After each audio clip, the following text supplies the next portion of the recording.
Le camp de base. Le camp de base. Rencontre au sommet.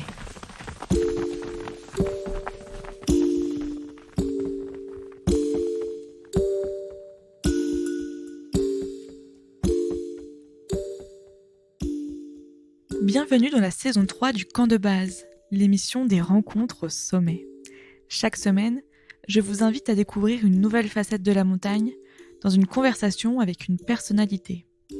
Ensemble, on contemple les grands espaces et on se raconte des histoires. Dans un monde en pleine mutation, dans lequel les hommes sont la principale force de changement sur Terre, surpassant les forces géophysiques et dans le contexte de changement climatique, à quoi ressemblera la montagne de demain ? Et quels sont les changements souhaitables ? Ensemble, on rêve la montagne et on s'y promène. Le camp de base, rencontre au sommet, est disponible en podcast tous les lundis dès 5h du matin sur les plateformes. Et si vous aimez le podcast, n'hésitez pas à me soutenir sur la plateforme Patreon. Le lien est en description du podcast. Et sur le site internet www.campdebase-podcast.com.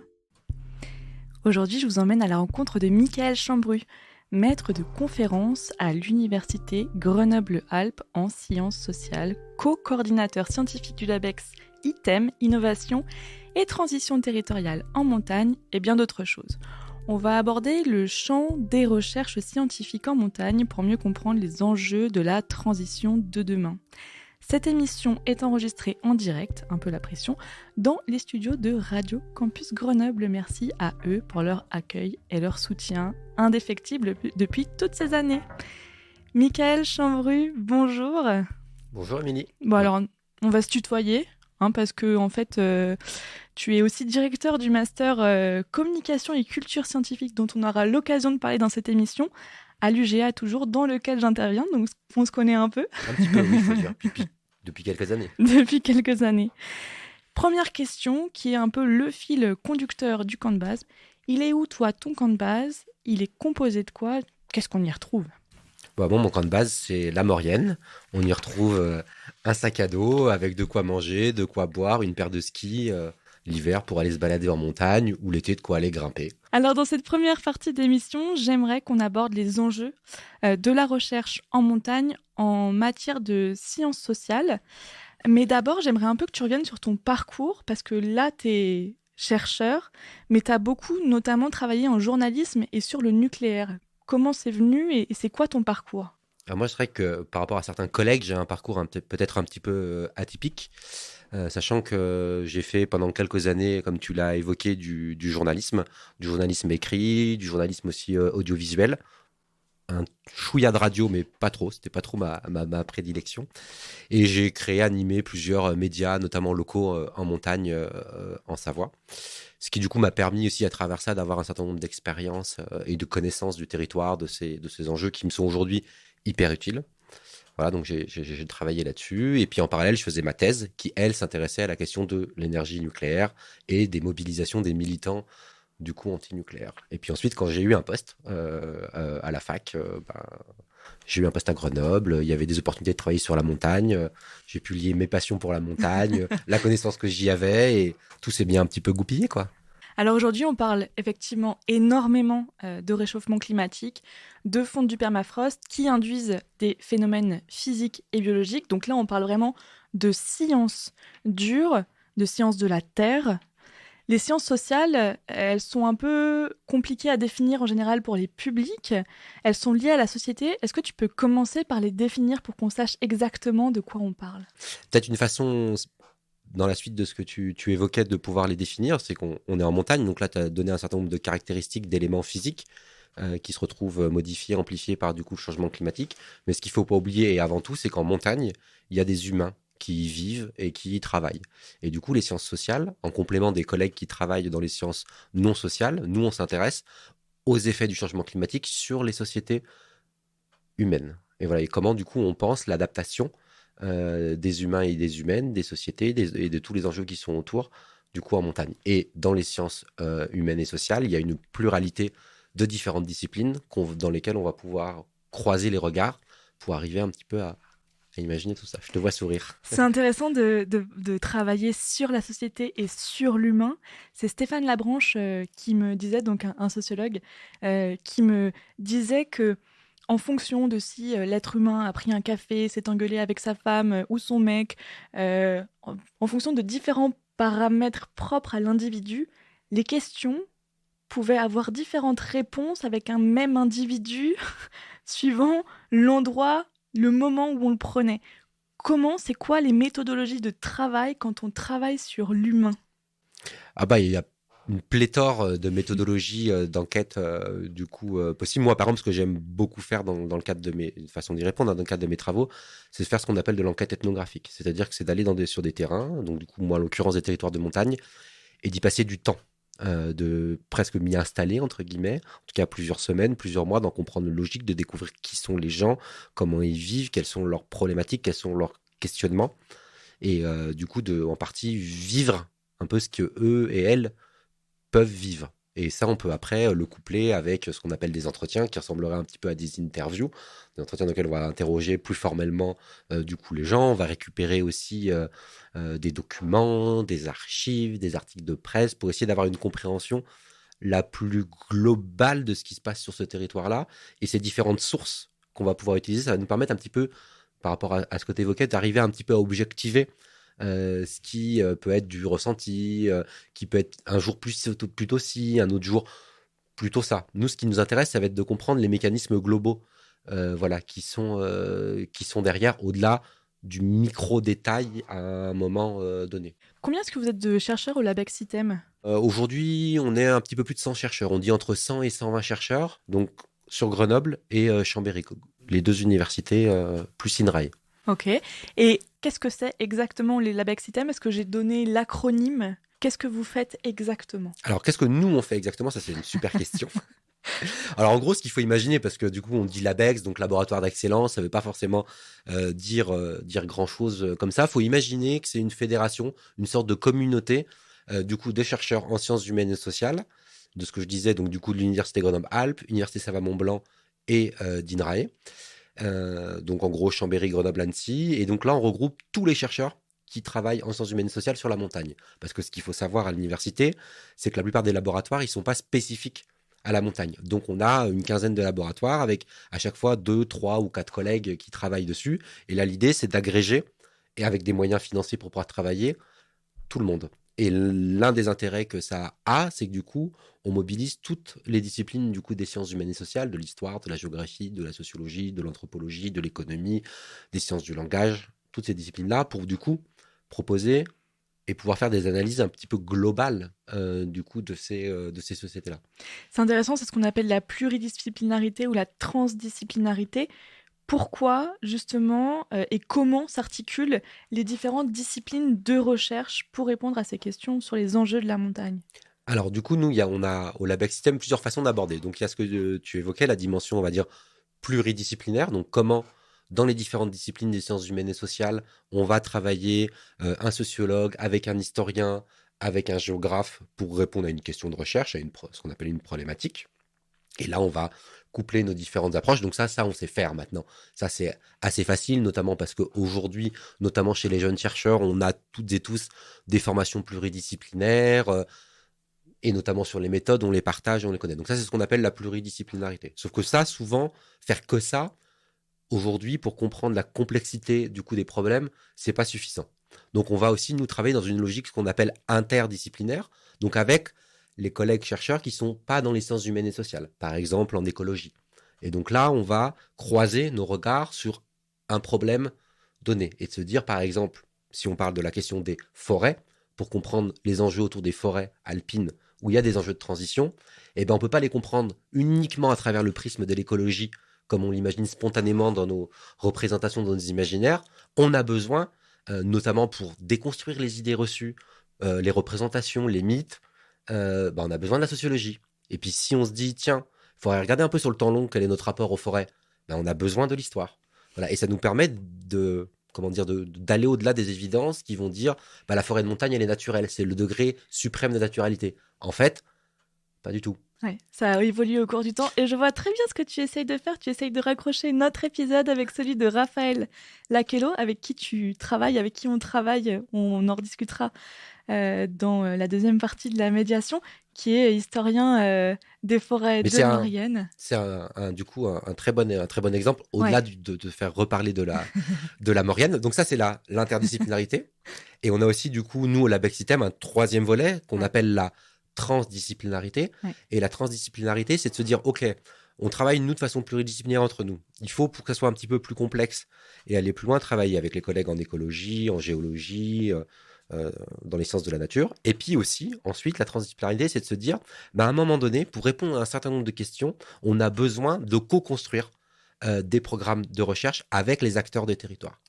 Voilà. Et ça, c'est ce qu'on appelle la transdisciplinarité. Alors, les acteurs des territoires, ça peut être des associations, des collectifs de citoyens qui réfléchissent sur la transition, ça peut être des collectivités territoriales, mais ça peut aussi être des institutions.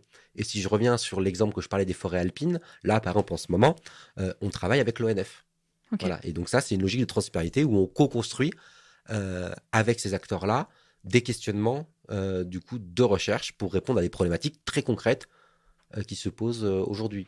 Est-ce que tu peux nous donner par exemple des exemples de recherches sur lesquelles travaillent les chercheurs? Tu mentionnais les forêts, pardon, mais est-ce que tu peux nous donner d'autres exemples de recherches Oui, alors on a pas mal de recherches, nous, si j'essaie de faire des grands packages, des grands pools. Donc nous, on a pas mal de gens au Labex System qui travaillent sur les enjeux de transition touristique, et notamment de transition touristique d'exploitation du coup de sports d'hiver, qui est aujourd'hui un enjeu sociétal, notamment d'un point de vue économique, hyper important dans toutes nos vallées, par l'emprise qu'elles ont et de la façon dont elles structurent nos vies, où qu'on soit. Donc ça, on a pas mal... de choses là-dessus. On a des collègues aussi qui travaillent sur ce qu'on appelle les pratiques récréatives, donc toutes les activités de pleine nature et tous les enjeux aujourd'hui qu'elles posent et qu'elles soulèvent, notamment avec le nombre de plus en plus croissant de pratiquants et les effets sur la biodiversité, sur la faune, sur la flore. Donc ça, d'un point de vue de la sociologie, de la géographie, c'est des données très utiles, y compris du coup pour les gestionnaires des espaces naturels. Voilà, d'avoir tout ça. On travaille aussi sur les questions des migrations. Voilà, notamment les exilés qui traversent les frontières alpines et qui parfois décèdent autour de ça. Donc ça, on a des collègues qui bossent là-dessus. On bosse aussi sur les questions de transition énergétique, par exemple. Voilà, donc on touche un peu la question des mobilités aussi, qui est aujourd'hui un enjeu fort en montagne. Donc on essaye à peu près, comment dire autrement, sur la centaine de chercheurs qu'on est dans le Labex System, on touche à peu près à toutes les questions. L'agriculture aussi, j'ai oublié d'évoquer, mais les enjeux agricoles aussi aujourd'hui sont à peu près traités.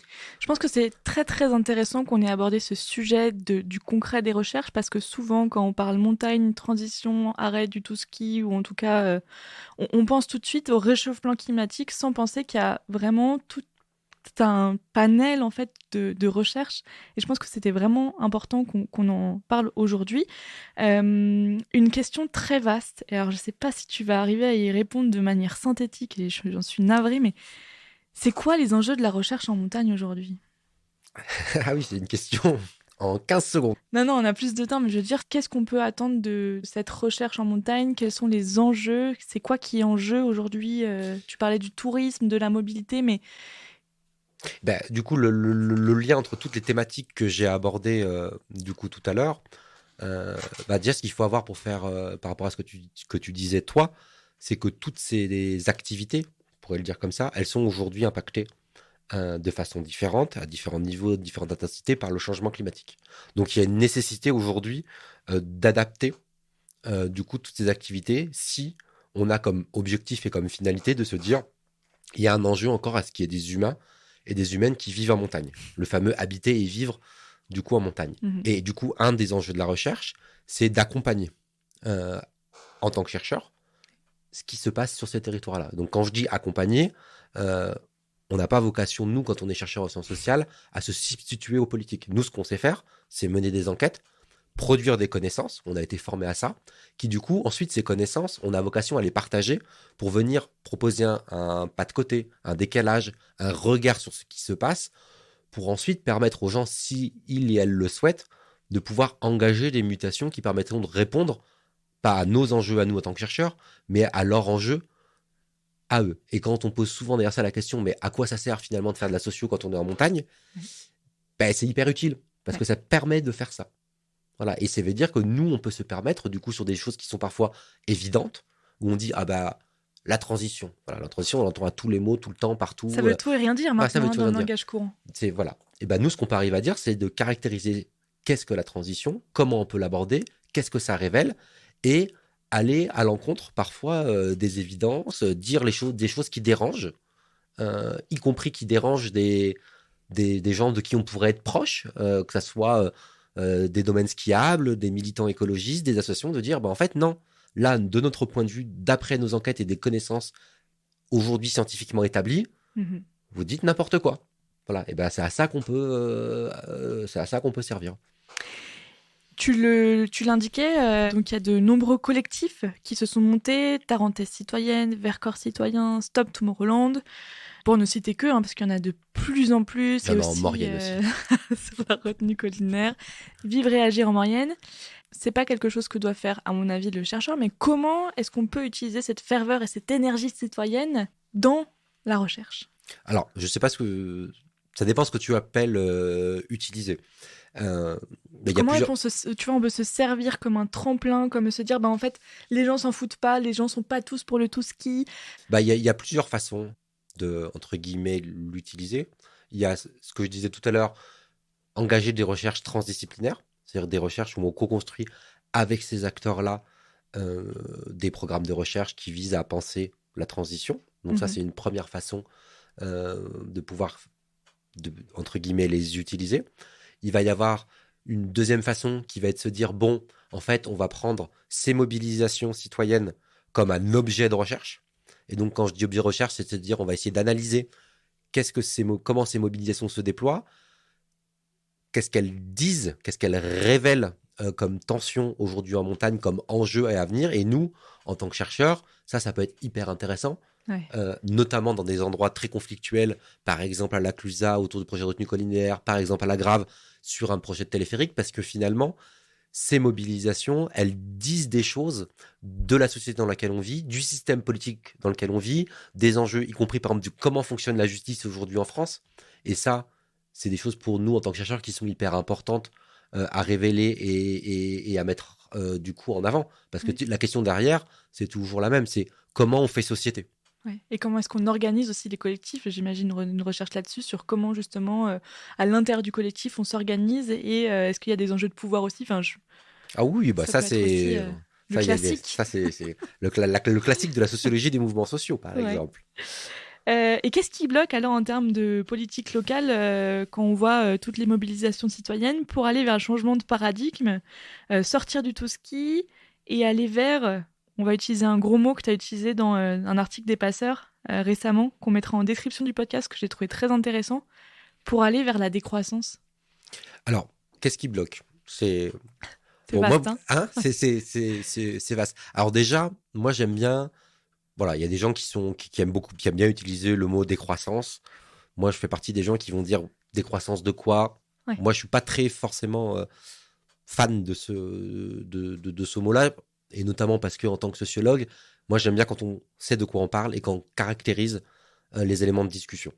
Voilà. Et donc derrière, l'idée pour moi, c'est de se dire, et c'est ce qui est évoqué dans l'article des Passeurs que tu évoques, c'est de se dire, en gros, quel est l'enjeu aujourd'hui ? L'enjeu, si je le dis en termes de recherche, c'est de se dire comment on passe du régime existant qui est un régime d'attractivité. Donc régime d'attractivité, c'est quoi ? C'est l'idée que notre modèle de développement territorial fonctionne dans l'idée selon laquelle il faut attirer toujours plus de monde dans les territoires de montagne, toujours plus de touristes, pour augmenter du coup un chiffre d'affaires et permettre aux gens de pouvoir vivre et travailler du coup en montagne. Donc cette logique-là, avec tous les effets qu'on connaît, qui sont documentés, que ce soit sur l'environnement, les inégalités sociales, tout ce que ce régime-là produit.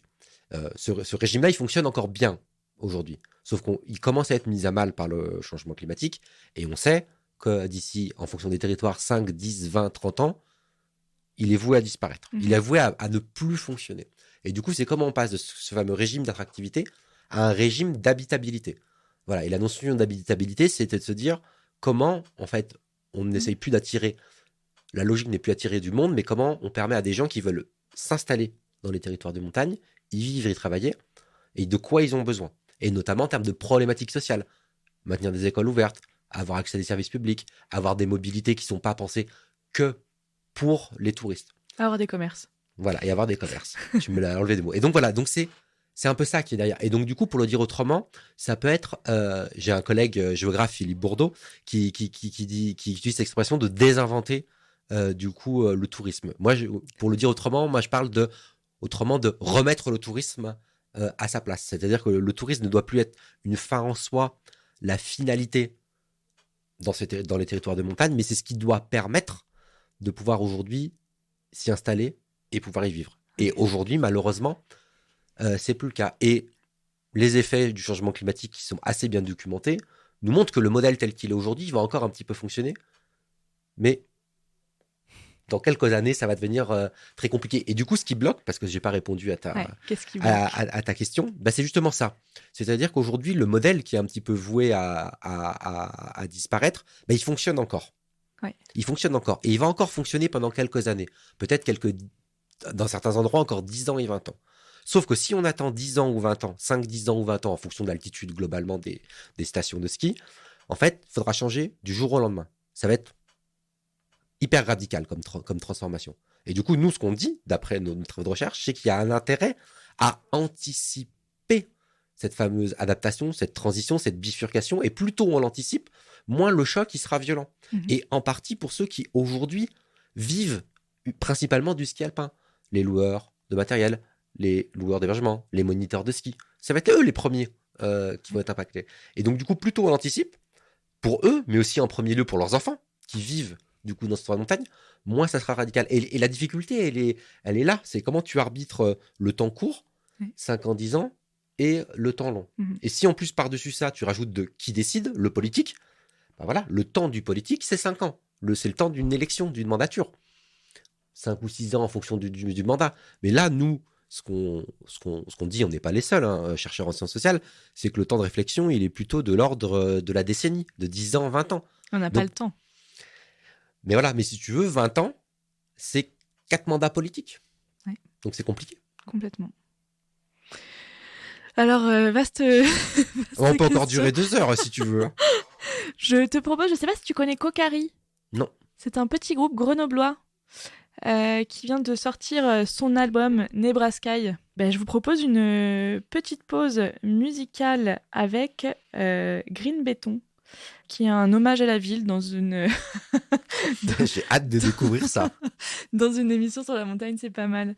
Et puis on se retrouve juste après pour parler de médiation et d'un film que tu as réalisé. Ben, avec plaisir. À tout de suite.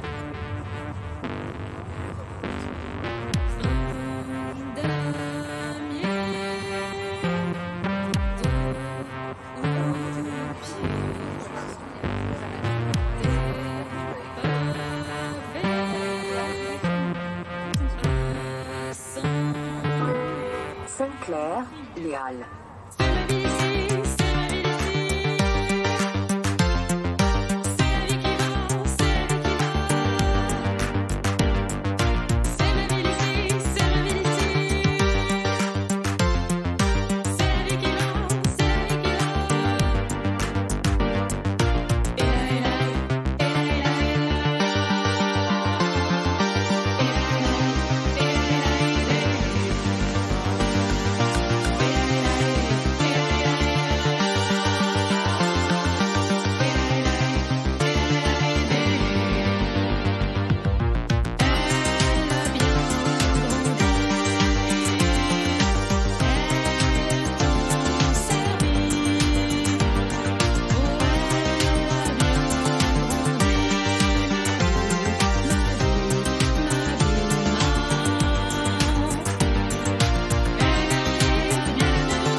C'était Green Béton du groupe Kokari. Vous êtes toujours à l'écoute du camp de base Rencontre au sommet. Aujourd'hui, on enregistre avec Michael Chambru à Radio Campus. Vous pouvez reconnaître Radio Campus au bruit caractéristique que font les chaises qui couinent dans les micros.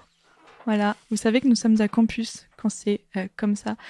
Donc Michael, tu es effectivement chercheur en sciences sociales et après avoir balayé rapidement, mais l'avoir fait quand même, parce que c'était trop rapidement, on est en train de se dire qu'il fallait 45 émissions pour venir à bout du sujet, qui change en plus, puisque la montagne change et les individus changent sur cette montagne, et les caractéristiques physiques aussi.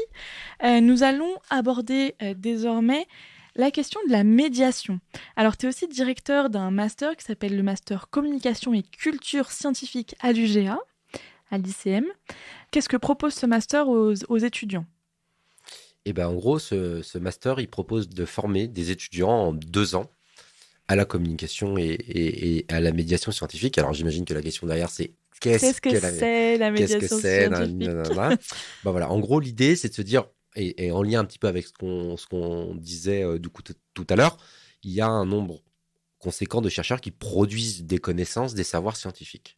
Voilà, ils mènent des recherches, ils écrivent des rapports, des livres, des articles dans des revues académiques et qui, la plupart du temps, et c'est pour ça qu'on est payé, circulent dans le champ scientifique entre chercheurs, du coup, entre collègues. Et il y a un enjeu à ce que ces connaissances produites, le fameux, quand on dit mais à quoi sert la recherche est-elle utile, que ces connaissances soient partagées. On peut dire partagées, qu'elles circulent, qu'elles soient diffusées. Alors un certain nombre de chercheurs eux-mêmes s'engagent dans le partage de ces connaissances, mais c'est pas notre boulot principal et une grande partie ne le font pas. Voilà. Et du coup, pour faire tout ce travail de partage des connaissances, on forme des gens, des professionnels, des médiateurs scientifiques, des gens qui font de la communication scientifique. Et voilà, et ce master, il sert à ça. Tu peux donner des exemples bien concrets, par exemple, de ce que font les étudiants qui ont quitté ce master pour que les auditeurs se rendent bien compte de ce que c'est ? Des exemples concrets de professions, j'imagine, tu dis.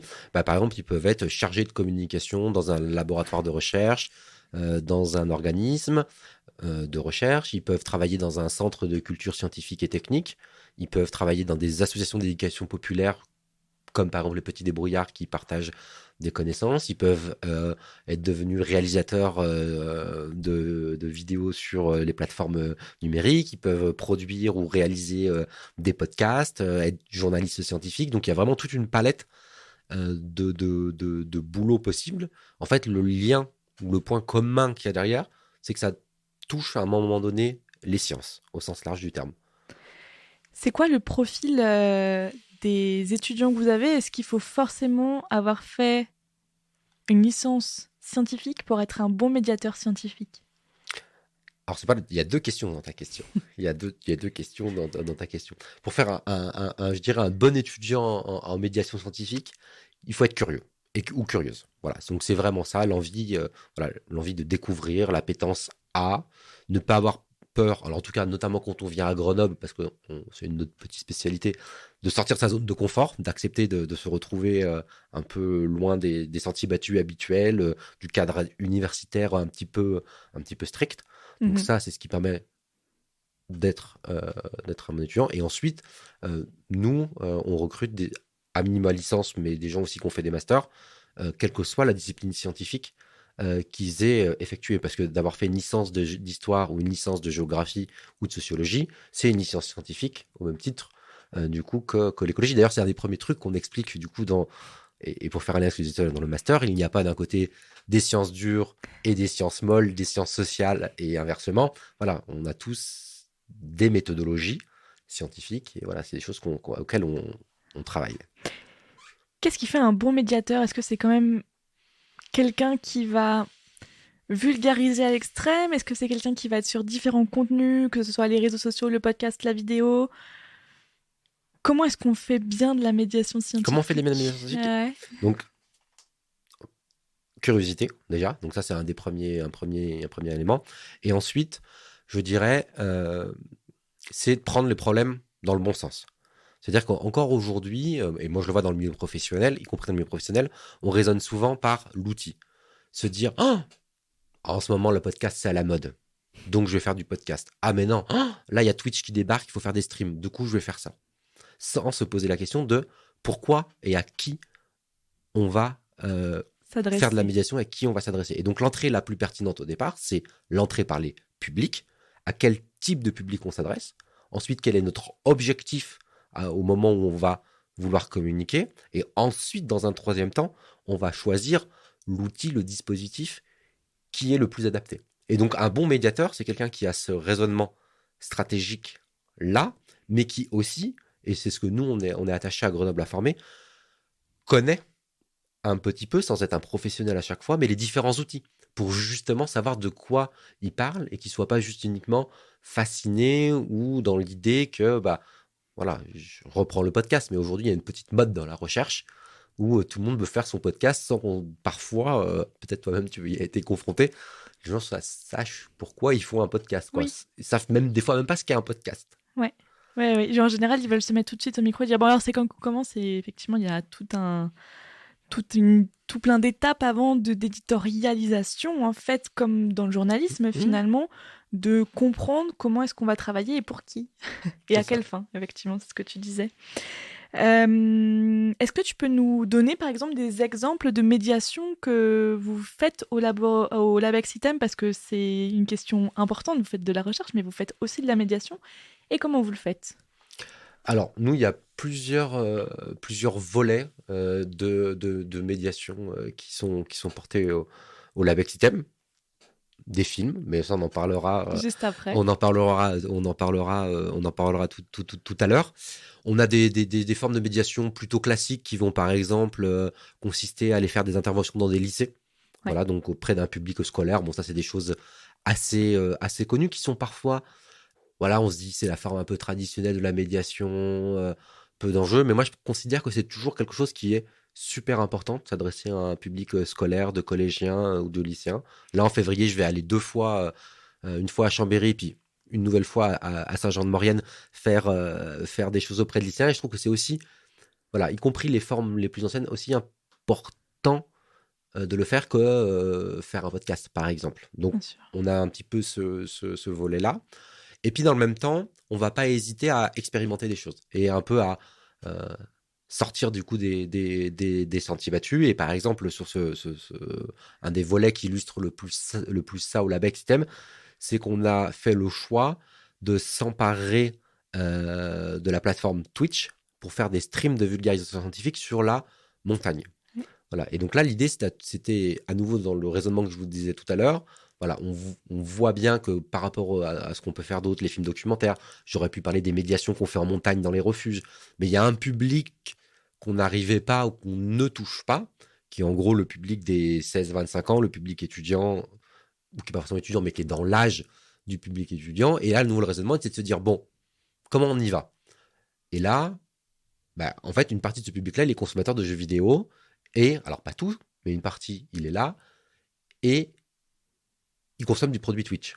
Et du coup, on s'est dit, on va aller sur Twitch et on va streamer. Mais on va y aller en acceptant de se mettre en danger. C'est-à-dire de sortir nous-mêmes, chercheurs, ou même y compris étant hyper habitués à faire de la médiation, de notre zone de confort. Donc, on va aller prendre les codes et les normes de la plateforme et puis on va essayer d'aller s'y frotter. Et puis, on va passer globalement un petit peu pour des blaireaux. Mais c'est pas grave, on y va comme ça, quoi. Et c'est intéressant parce que vous avez fait le choix de vous allier du coup à Raphaël Lakello, qui est chercheur, qui faisait déjà du Twitch via Chercheurs de montagne, qui est adossé lui-même au collectif Personnage. Comment est-ce que vous avez mené cette collaboration ? Est-ce que c'était de se dire, voilà, il y a quelqu'un qui sait faire, on peut s'apporter des choses et faire quelque chose sur la c'est exactement montagne. ça. C'est-à-dire que du coup, l'idée, c'est toujours pareil, c'est d'aller chercher des ressources, s'appuyer sur des gens qui ont acquis une petite expertise, qui ont déjà une visibilité, parce que du coup, sinon on s'était dit tiens on va aller essayer de faire ça, bon on sait pas faire, ok, mais c'est toujours pareil, le but c'est de parler à du monde, donc du coup il faut qu'il y ait une audience déjà, donc le temps d'arriver par exemple sur Twitch à te créer une audience, en fait c'est pas notre boulot.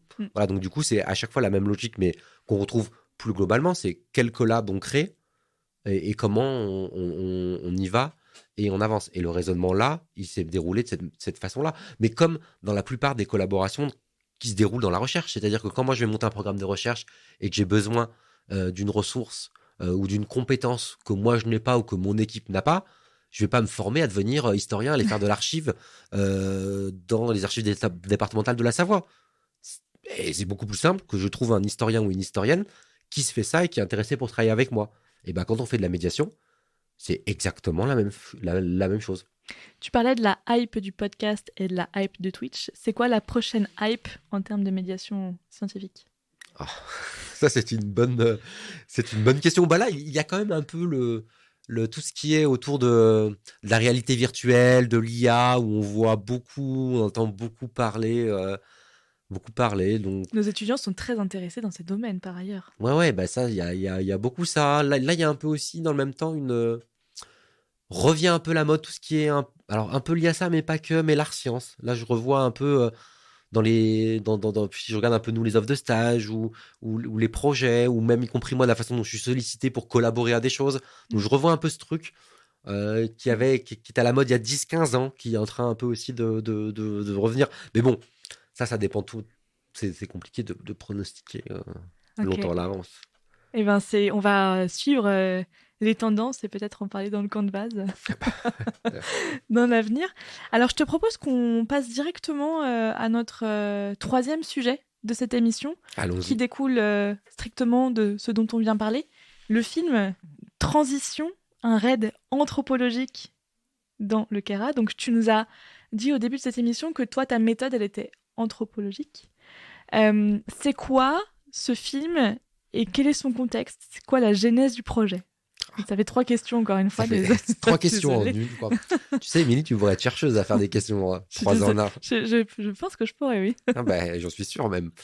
Alors, la genèse du coup de ce film, en gros, ce film, on l'a réalisé à 2. Avec donc, Yann. Yann Bornier, donc, qui est un ami et un collègue géographe, qui est en train de finir une thèse. Et en gros, donc du coup, tous les deux, on a travaillé dans le Kera, alors pas ensemble, donc c'est ça qui est un petit peu rigolo. On avait chacun nos programmes de recherche et on a travaillé globalement 3-4 ans du coup dans le Kera, mais avec chacun aussi l'importance du coup qu'on accordait à être sur le territoire, à être sur le terrain, pas uniquement en venant 2 jours ou 3 jours pour faire nos entretiens, pour faire le truc, mais aussi à y passer du temps.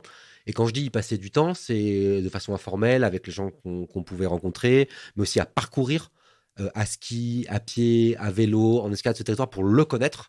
Voilà, et ça, en termes de... Je le dis parce que des fois, on se dit... pour nous, c'est vraiment avec Yann quelque chose auquel on croit en termes de méthodologie de recherche aussi, de par la connaissance que du territoire on a et de ce que ça induit dans les échanges, dans les rapports humains derrière. C'est fou parce que c'est une méthodologie du documentaire journalistique. Bah, je pense que moi, j'ai un peu cette déformation-là, venant du journalisme. Donc, on était tous les deux à faire ça. Et moi, je voulais faire un film sur le Kera, mais je savais encore pas trop quoi.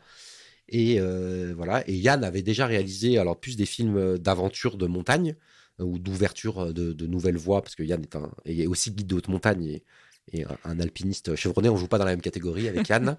Voilà. Et du coup, il voulait aussi faire un film, quoi. Puis on s'est dit, bah tiens, tu veux faire un film, je veux faire un film, faut qu'on fasse un film. Sur le Kera. Voilà, sur le Kera, ça commençait à faire pas mal de trucs. Et l'idée que Yann, parce que c'est Yann qui a eu cette idée-là, en tant que guide de haute montagne, il s'est dit, je vais proposer un raid à ski à mes clients, mais pour pas proposer un raid à ski qui consiste à faire du ski, je vais proposer ce fameux raid à ski, entre guillemets, anthropologique, où on va retourner voir les gens qu'on a vus dans le cadre de nos entretiens, dans le cadre de notre enquête. Et le concept de ce raid à ski, ça va pas être d'aller faire un sommet, ça va pas être d'enchaîner des sommets comme très souvent ou une itinérance classique. Là, on va aller de village en village, et ce qui va animer la semaine, ça va être de rencontrer des personnes avec un fil directeur, une thématique. En recherche, on dirait une problématique.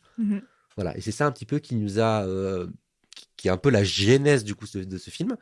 Et toujours par rapport à ce que je disais tout à l'heure, l'idée derrière, que le but c'était quoi derrière tout ça, c'était d'aller toucher un public nouveau, ou en tout cas un public qu'on ne touchait pas avec nos publications, avec nos articles, avec nos chapitres d'ouvrages ou avec nos bouquins qu'on utilise.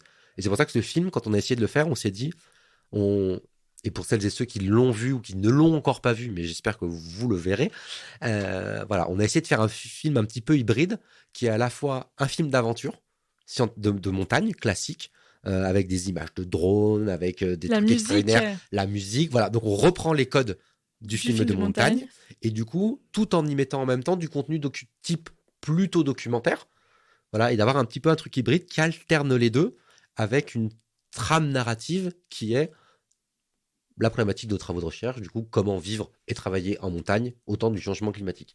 Et voilà, d'apporter des éléments de débat. Parce que aussi un des principes du film, donc le film il dure une demi-heure, on a fait volontairement un film qui dure pas trop longtemps, et il veut plus comme un film qui va ouvrir des pistes, poser des questions, pour ensuite en discuter, en débattre. Voilà, parce que c'est aussi quelque chose auquel nous, on croit et qui est un peu le résultat de nos recherches, pour en lien à ce que tu disais tout à l'heure, c'est qu'il n'y a pas de solution miracle.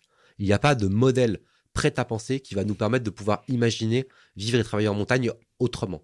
Donc ça, c'est un des résultats forts de nos travaux avec Yann, mais aussi avec des dizaines d'autres collègues. Voilà, c'est qu'il faut inventer un nouveau modèle. Comment on invente un nouveau modèle ?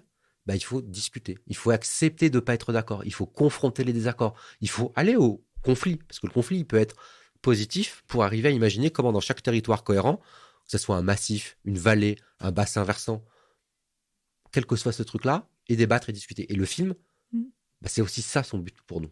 On a l'impression que vous avez pensé ce contenu de médiation qui est le film comme une articulation avec la discussion, vraiment que c'est pensé comme ça.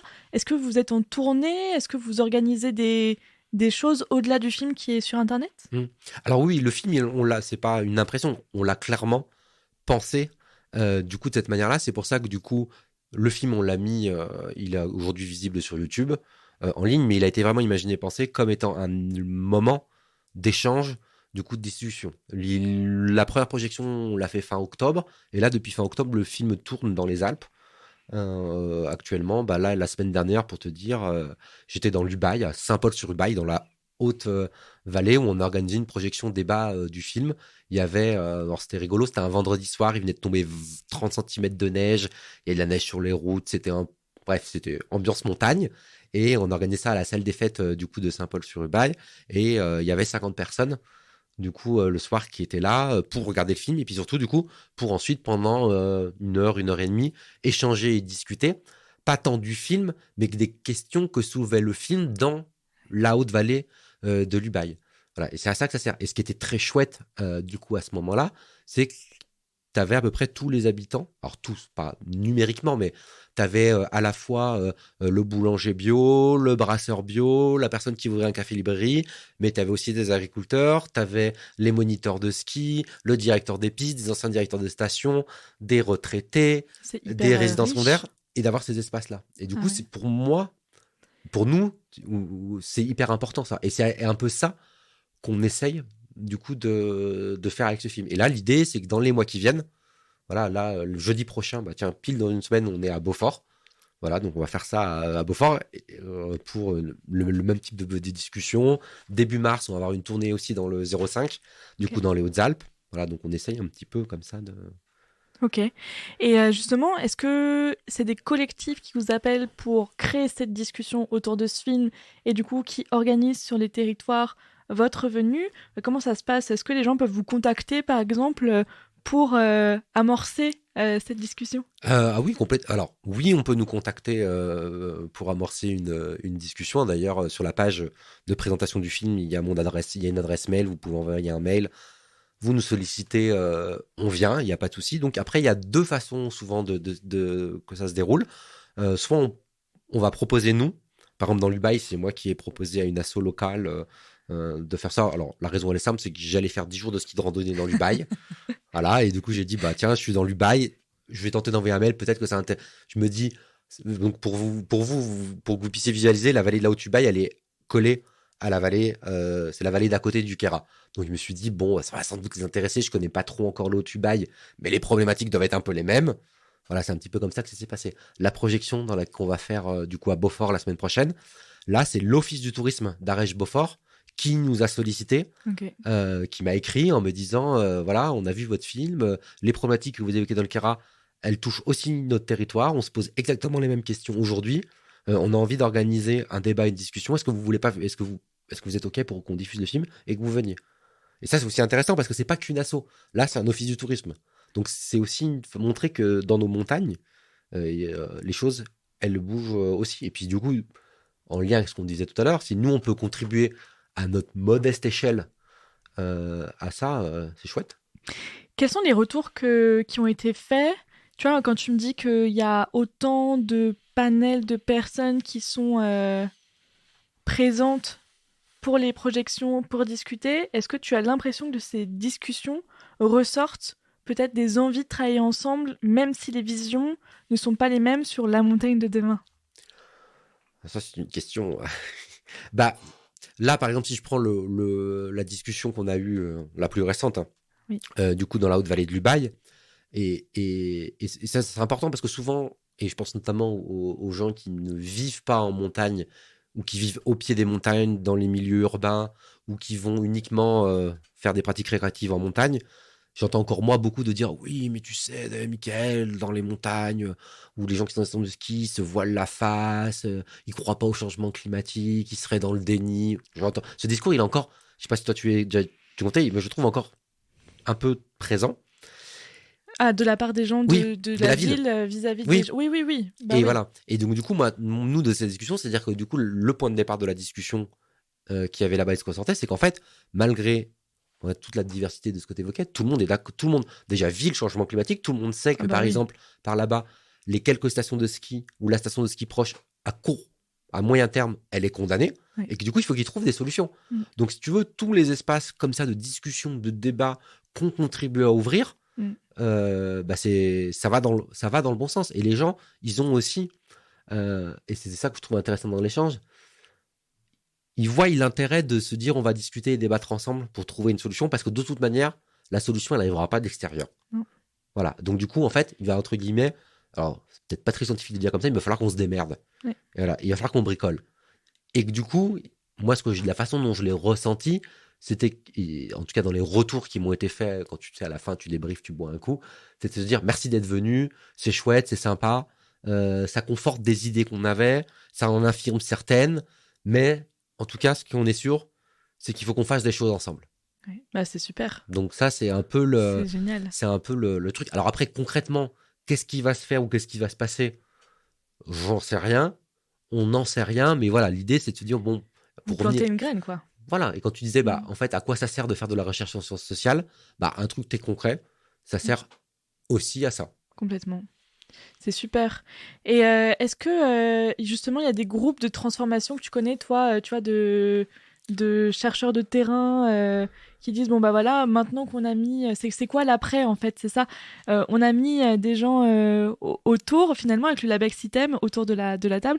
Avec le Labexitem, vous pourriez y retourner pour proposer une recherche pour aller plus loin sur de la transformation et des actions concrètes. Oui, bah, on pourrait tout à fait imaginer, par exemple dans ce cas-là, soit un ou une chercheur retourne leur proposer au territoire quelque chose, ou que le territoire nous sollicite, parce que très souvent aussi, les territoires, alors que ce soit des municipalités ou des assos, viennent nous chercher, nous, chercheurs, en sciences Mm. sociales ou Labexitem, pour se dire, bon, en fait, on se pose cette question-là. On a l'impression qu'il y a... alors très souvent, en plus, d'abord, la question par laquelle on vient nous chercher, entre guillemets, c'est pas la bonne question. En tout cas, c'est pas... D'un point de vue de la recherche, on va reformuler, il y a tout un travail. Mais très souvent, là, je pense récemment, tu vois, il y a des collègues qui ont bossé sur la problématique de l'agriculture dans les Bauges. Voilà, et qui répondaient, et là, c'est le territoire qui est venu chercher en se disant, bon, on a une problématique agricole, on aimerait avoir un travail de recherche pour pouvoir avancer sur le sujet. Ouais. Et donc là, si je prends les sujets qui avaient lieu, on peut tout à fait imaginer la même chose dans la Haute-Vallée du Bail, dans le Beaufortin, dans le Vercors, dans la Chartreuse. Il y a tellement de problématiques sociales, sociopolitiques actuellement en cours, que malheureusement, il n'y a pas assez de chercheurs, malheureusement, il n'y a pas assez de moyens, je veux dire, à la recherche aujourd'hui, en sciences sociales, pour pouvoir accompagner ces transitions-là face à l'urgence climatique. Ça, c'est évident. Oui, non, mais complètement. Et est-ce que ça t'a donné envie de faire un autre film, ou est-ce que la réalisation d'un premier film, tu t'es dit c'est bon Ah non, c'est super. Bah, moi, c'est quelque chose que, comme vous avez dû l'entendre, le comprendre, moi, j'aime bien faire du coup de la recherche, produire des connaissances, mais c'est aussi hyper important pour moi du coup de la partager. Ouais. Et l'objet film, je trouve que c'est super chouette. Alors, avant de se lancer, alors on a déjà, que ce soit avec Yann ou moi tout seul, plusieurs idées de potentiels films, documentaires à pouvoir faire. Là, l'idée, dans le premier temps, c'était de se dire, bon, on a déjà un objet, il est pas parfait, il a plein de défauts. Je suis le premier, surtout quand ça fait 30 fois que tu l'as vu, tu vois de plus en plus ses défauts. Il a plein de défauts, mais il existe. Il est déjà là. Et là, il y a l'idée de le faire vivre. Du coup, de pas seulement le laisser sur sa plateforme YouTube. Et du coup, en fait, faire vivre un film, quand le film, quand c'est toi, ou toi et la chargée de com de ton labo, qui doivent essayer de l'organiser sur un territoire du niveau de l'échelle des Alpes du Nord et des Alpes du Sud, quand c'est pas ton boulot. C'est-à-dire que tout ce que du coup moi je fais quand je vais sur les territoires pour participer à ça, c'est en plus de mes activités de recherche, en plus de mes activités d'enseignement, en plus de mes activités de gestion administrative à l'université, bah ça demande du temps. Donc là l'idée c'est plutôt dans un premier temps de faire vivre pendant quelques mois, je sais pas combien de temps ça va durer ce film, tant qu'il répond à une demande, à un besoin, tant que voilà, et peut-être qu'après on se lancera dans un autre truc, parce que le risque, en gros, c'est de faire des films, de les poser sur YouTube, et qu'ils soient jamais vus. Bah, ils vont faire 150, 200, voire même 1000 vues, et voilà. Et par contre, ils ne reprendront pas l'objectif initial de, et si on en revient à ce que je disais tout à l'heure, pourquoi on fait le choix de faire un film. Ok, bah c'était super intéressant. En tout cas, il nous reste 4 minutes. Est-ce que tu as un mot pour la fin ? Moi, j'aurais bien aimé que tu me dises, par exemple, à quoi ça ressemble le Keras. Parce que... on dit le Kera. Le Kera, j'étais sûre que j'allais me faire reprendre. Sauf si tu veux te montrer que tu es une touriste marseillaise, par exemple, donc tu diras le Keras. À quoi ça ressemble pour les auditeurs et auditrices qui ne connaissent pas le Kera ? Et ben le Kera, c'est assez différent de ce qu'on a, par exemple, si les auditeurs auditrices sont dans les Alpes du Nord. C'est assez différent. Et par exemple, pour les Grenoblois, Grenobloises, des massifs tels Beldon, Chartreuse, Vercors, qui sont les massifs autour de nous. C'est plutôt... en gros, il faut s'imaginer que l'accès au massif du Kera, il se fait par des gorges. Voilà, vous montez ce qu'on appelle les gorges du Guil. Et ensuite, vous avez le Guil avec une vallée principale et des vallées adjacentes qui s'ouvrent. Voilà, comme ça. Mais vraiment dans des vallées assez plates. Et après, ça s'ouvre comme ça, avec en gros le bas du Kera, vous êtes à 1004, 1005, et des sommets du coup à 3000, et des très grands vallons qui vont remonter, quoi. Donc par exemple, si vous pratiquez ça à pied ou en ski de rando, vous pouvez parfois faire 5-10 bords de faux plats, voilà, assez plats, quoi. Qui est pas du tout c'est beaucoup moins dans l'ensemble escarpé ou que nos massifs à nous, très calcaires, très forgés par les rivières et par les anciens glaciers. Une dernière question, donc Yann, dans ce film, montre ses clients. C'était quoi le retour justement de ces gens qui n'avaient rien à voir avec la recherche, qui étaient là pour faire un raid à ski ? Quel a été leur retour de rencontrer tous ces gens sur le territoire Eh ben on le voit à la toute fin du film. Non, en tout cas ils étaient ravis parce qu'en gros ils ont signé pour ça. C'est-à-dire que du coup ils savaient, ils ont choisi de venir faire ce raid à ski pour ça. Voilà. Et c'était aussi pour nous, pour Yann et moi, une façon de montrer que la transition, c'est aussi dans les produits touristiques qu'on propose, savoir s'adapter, savoir changer. Et que dans le cas présent, en fait, si vous regardez le film que vous allez voir, alors on n'a pas choisi, c'est les aléas météorologiques, mais on fait un raid à ski alors qu'il faudrait faire tout sauf du ski. C'est-à-dire, il n'y a pas de neige, on va marcher à pied. Parfois, on va rester plusieurs jours à pied avec les skis sur le dos. La neige, il n'y a pas eu de neige depuis 1 mois et demi. Les conditions de ski sont dégueulasses, mais vraiment, c'est de la neige croûtée, glacée, c'est pas adapté à. Et pourtant, on peut quand même faire un raid à ski. On peut quand même s'adapter. Voilà. Et c'était aussi l'idée de montrer ça. Et ça, c'est aussi, quand on parle, ce que j'évoquais tout à l'heure, transition touristique, c'est aussi de se dire, bah, quand on va dans un territoire, on peut aussi adapter ses pratiques récréatives en fonction des conditions météo. Donc, le ski de rando, ça permet une certaine souplesse, plus que le ski alpin, mais s'il n'y en a pas, tu peux marcher à pied.